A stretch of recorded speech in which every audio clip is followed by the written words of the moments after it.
বিরতির পর স্বাগত। নতুন বছরের শুরুতেই ইসরোর বড় সাফল্য। নতুন বছরের প্রথম দিনই একটি ভালো খবর ভারতবাসীর জন্য। ইতিহাস গড়ার লক্ষ্যে এই মুহূর্তে ইসরো চন্দ্রযান-3 এর সাফল্যের পর এবার মহাকাশে স্যাটেলাইট পাঠালো ইসরো।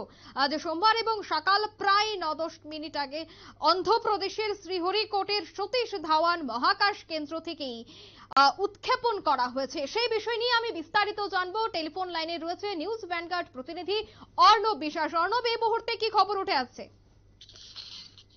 একদম অঙ্কিতা, যেটা আমরা অবশ্যই জানতে পারছি যে এই মুহূর্তে ইসরো কিন্তু আরো একটা বড় পদক্ষেপ নিল। চন্দ্রযান-3 এবং তার পাশাপাশি আদিত্য-L1 এর পরে এই মুহূর্তে কিন্তু নতুন বছরের প্রথম দিনই আবারও কিন্তু ইতিহাস গড়ার লক্ষ্যে এগিয়েছে ইসরো। চন্দ্রযান-3 সাফল্যের পর এবার মহাকাশে স্যাটেলাইট পাঠিয়েছে ইসরো। এবং এই যে স্যাটেলাইট, এই স্যাটেলাইটের মূল উদ্দেশ্য কি সেটা অবশ্যই জানা দরকার। এক্সপোসেট উৎক্ষেপিত এই যে স্যাটেলাইট, সেটা উৎক্ষেপিত হয়েছে এবং কৃষ্ণ গহ্বরের গবেষণার জন্যই কিন্তু মূলত এই স্যাটেলাইটকে পাঠানো হয়েছে। নতুন তথ্যের খোঁজে এই স্যাটেলাইট পাঠানো হয়েছে, এমন কথাই কিন্তু ইসরোর পক্ষ থেকে জানানো হয়েছে। এবং এটি দেশের প্রথম এক্স-রে পোলার 2021 সালে কিন্তু এই স্যাটেলাইট উৎক্ষেপণ করেছিল নাসা, এবং তার পরপরই অর্থাৎ 2 বছরের মাথাতেই কিন্তু ইসরো এই মুহূর্তে দাঁড়িয়ে সেই স্যাটেলাইট উৎক্ষেপণ করতে পেরেছে। দেখো কিন্তু একটা বিষয় যেটা আমরা জানতাম যে গোটা বিশ্বের এই মুহূর্তে দাঁড়িয়ে NASA leading space research organisation, কিন্তু তার পরপরে জাপানের রয়েছে স্পেস রিসার্চ অর্গানাইজেশন, অন্যান্য দেশের স্পেস রিসার্চ অর্গানাইজেশন থাকা সত্ত্বেও ইসরো কিন্তু অনেকটাই দ্রুত গতিতে এগিয়ে যাচ্ছে। চন্দ্রযান-3 এর পরে ইসরো যে একটা বড়সড় পদক্ষেপ নিয়েছে স্পেসের দিকে, তা কিন্তু বলার অপেক্ষা রাখে না। এবং তার পাশাপাশি এই মুহূর্তে এই এক্সপোজেট যে স্যাটেলাইট, সেটা কিন্তু স্বাভাবিকভাবেই এই মুহূর্তে অনেকটাই গুরুত্ব রয়েছে তার গোটা বিশ্বের মধ্যে।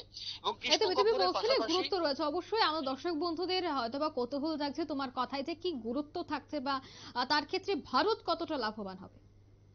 একদম, দেখো বিভিন্ন ক্ষেত্রে এই মহাকাশের বিভিন্ন যে ছোটখাটো জিনিসগুলো রয়েছে তা যত জানা যাবে, শুধুমাত্র ভারতবর্ষ যে লাভবান হবে তা কিন্তু নয়, গোটা বিশ্ববাসী কিন্তু লাভবান হবে। এবং আমরা চন্দ্রযান-3 এর সময় দেখেছিলাম যে যেই ডেটাই কিন্তু চন্দ্রযান-3 এর মাধ্যমে উঠে আসবে, তা বলেছিলেন যিনি ইসরোর প্রধান রয়েছেন, শুধুমাত্র ভারতের জন্য নয়, গোটা বিশ্বের জন্যই থাকবে সেই ডেটা। একই রকম ভাবে এক্সপোজের যে স্যাটেলাইট রয়েছে, স্যাটেলাইটে কৃষ্ণ গহ্বরের পাশাপাশি মহাকাশের যে এক্স রশ্মি পোলারাইজেশন, সেই বিষয়টা নিয়েও কিন্তু অনুসন্ধান করবে। এবং এই বিষয়টা অনুসন্ধান করলে মহাকাশের কিন্তু আরো নানান তথ্য উঠে আসবে।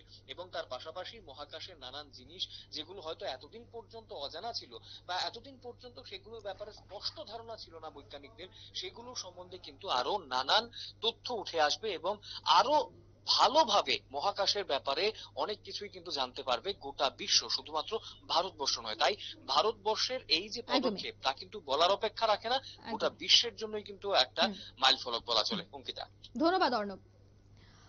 কৃষ্ণ গহ্বরের গবেষণায় নতুন তথ্যের খোঁজে এই মুহূর্তে ইসরো এবং নতুন বছরের শুরুতেই কিন্তু ভারতবাসীর জন্য সুখবর রইল।